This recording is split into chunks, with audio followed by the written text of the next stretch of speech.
আমি এখন অবস্থান করছি রাজধানীর মিরপুর 11 এলাকার বাংলা স্কুল অ্যান্ড কলেজের প্রধান ফটকের সামনে।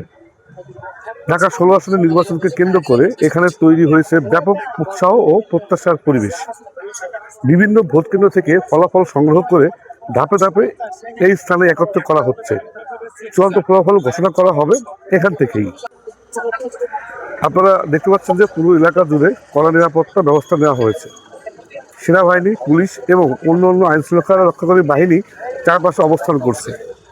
কেন্দ্রের ভিতরে শুধুমাত্র অনুমোদিত দায়িত্বপ্রাপ্ত ব্যক্তিদের প্রবেশ করতে দেওয়া হচ্ছে। ফলাফল সংগ্রহের কাজ এখনো চলছে। নির্বাচন কর্মকর্তা ও সংশ্লিষ্ট কর্মকর্তারা প্রতিটি কেন্দ্রের কাগজপত্র যাচাই বাছাই করছেন, যাতে সঠিকভাবে গণনার ভিত্তিতে ফলাফল ঘোষণা করা হয়। এখন সবার নজর সেই চূড়ান্ত ঘোষণার দিকে। আজ যিনি সর্বাধিক ভোট পেয়ে নির্বাচিত হয়েছেন, তিনিই হবেন ঢাকা 16 আসনের নতুন সংসদ সদস্য। আমরা এখানে অবস্থান করছি, এখন ফলাফল ঘোষণা হলেই আপনাদের সামনে সরাসরি জানিয়ে দেব।